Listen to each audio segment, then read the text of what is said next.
sa atong pagkatao. Ug adlaw-adlaw, matagudlo, nagpaambit siya. Himuon niyang Diyos. Unsa siya sa iyang kinabuhi kinaiya, gipaambit niya, gipalatay niya ingon nga espiritu. Aron gikan sa atong tawhanong espiritu, mapuno tag Diyos.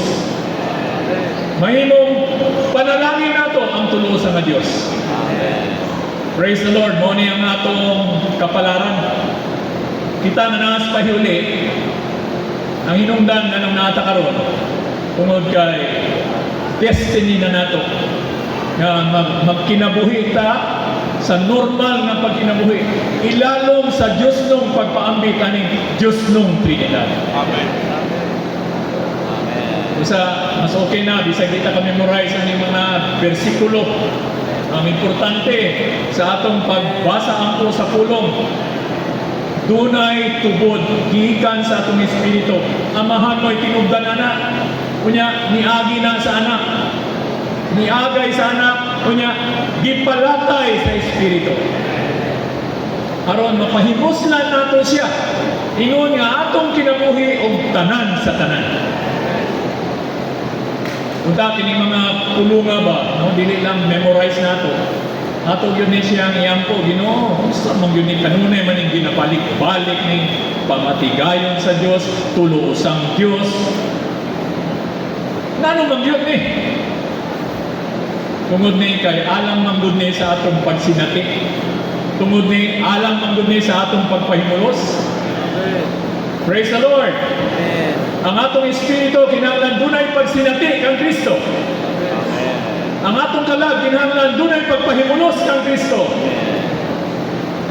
Ang atong lawas kinahanglan mapadako, magpadayag ni Kristo. Mo ni ang tulo sa nga Dios diha sa iyang pamatigayon nga buot niya ipaambit ang iyang kaugalingon. Nganhan nimo umulong ta adlaw kada adlaw. Mao ni ang imong kapalaran, mga igsoon. Mao po ni ang akong kapalaran. It is our destiny to live a normal life under the divine dispensing. Amen. It's a blessing to be satisfied with ordinary days in the divine dispensing. Mauunta ni mga igsoon, no? Dili lang ni alang sa atong kahibalo, dili mahimo yun ni siya atong pagkinabuhi. Nausa ta aning pamatigayon sa Dios diha sa iyang pagkatulusa aron ang atong tulo kabahin mahimong Dios sa kinabuhi kinaiya. Matag higayon kinahanglan naata ani nga pagpaambit. Ang Dios nagpaambit sa iyang kaugalingon. Kita usab no, sa atong tulo kabahin magaputa, Ginoo, buksi ko tanang mga bara sa akong kasing-kasing. Oh, Ginoo, kung pwede, bypass ni Ginoo aron makaagay ka gani sa akong sulod. Bikan sa akong espiritu, amen, masinati ka nako, kunya mukatay ka sa akong kalat aron mapahimuslan ka nako hangtod nga mapadayag ka nako sa akong lawas.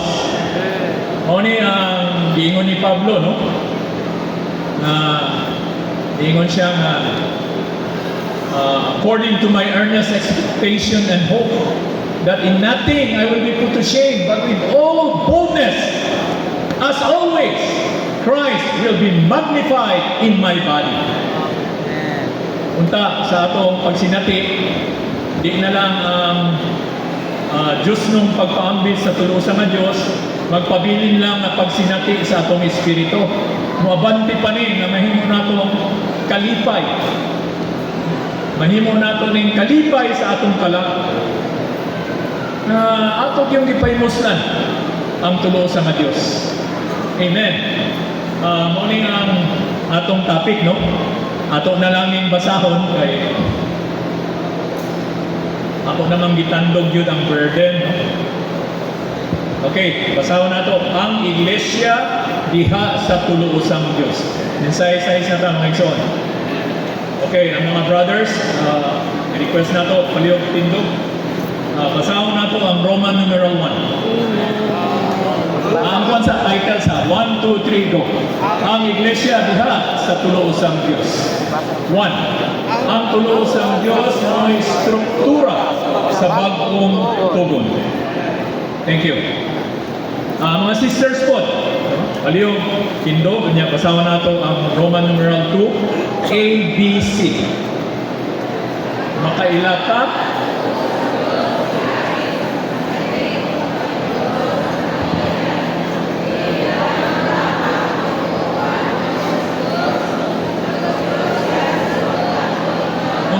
kinabuhi, kung sangkap sa kinabuhi, aron masinati o mapahimuslan.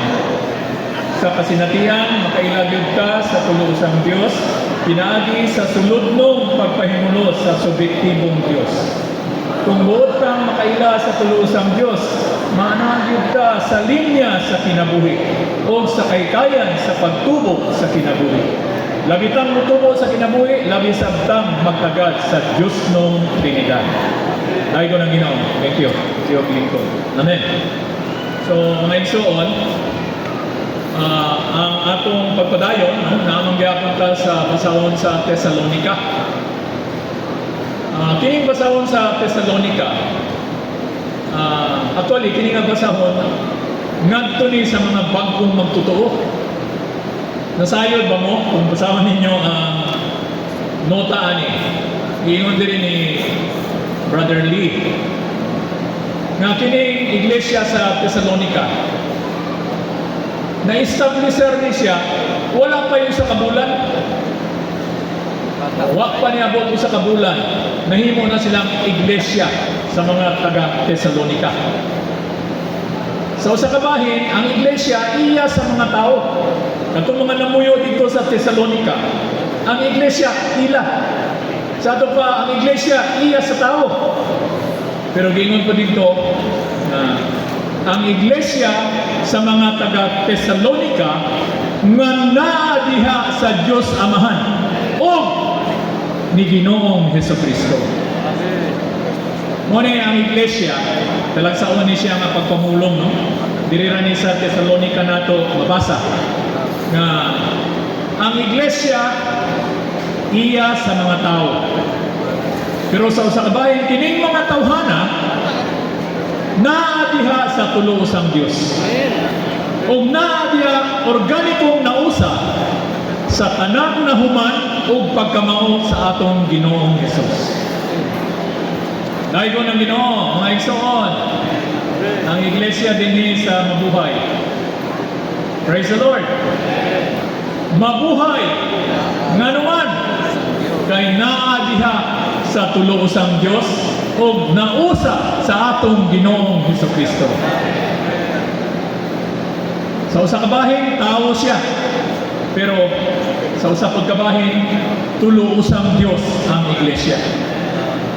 Naumol, nausa, nasagol, natagit, na dili na lang siya tulo usa. Kay giapil man ka, giapil man ko, nahimo na tang upat usa. Nahimo biya ning isyu no ning 4-in-1.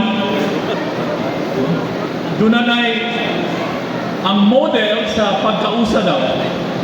Mao ang triune God, 3-in-1. Nga ang amahan na usa sa anak, ang anak mao ang espiritu. O tungod kay naa siya pamatigayon, giapil ta niini nga pagkausa. Siya 3-in-1 kung sa iya ang kaugalingon, amahan, anak, ug espiritu. Kay gipaapil man ta, bahin man ta sa iglesia. Although dili ta taga Thessalonica, pero ang kamatuoran ani bisag asang iglesia lokal ta. Kung nausa ta sa pagpaambis sa tulo usang Dios, iglesia ta diha sa tulo usang Dios ug diha sa atong Ginoong Hesukristo. Muna maingon ta, Diyos tao. Ang iglesia Diyos, ang iglesia tao, Diyos tao. Ang iglesia, iglesia sa tulo usang Dios o iglesia sa atong Ginoong Hesukristo. Nga naman kay ikaw nga ko nausa, nasagol o natagig na niining tulo usang Dios. Natagig na tungod kay dunay Diyos nung pagpaambi. Usbo na ko, mo ni ang atong destiny nganong naata sa iglesia lokal. Adlaw-adlaw, kinahanglan normal ta nga mailalom aning Diyos nung pagpaambit. Abnormal ang adlaw nga wala ta na ilalom aning Diyos nung pagpaambit. Amen? Maigsoon, dibati ba ninyo nga kung di ta makapahimulos, wala tayo pagsinati sa atong tulusan nga Diyos diha sa pulong, diha sa mga panagkatigong. Uga kayo. Siguro, daghan na taghibalo, pero wa man kayo tayo kalipay, walay kalinaw, walay pagpahimulos. Nga naman, nasipyatan nato ang atong adlaw. Wala ta na ilalom aning pagpaambit sa tulusan nga Diyos.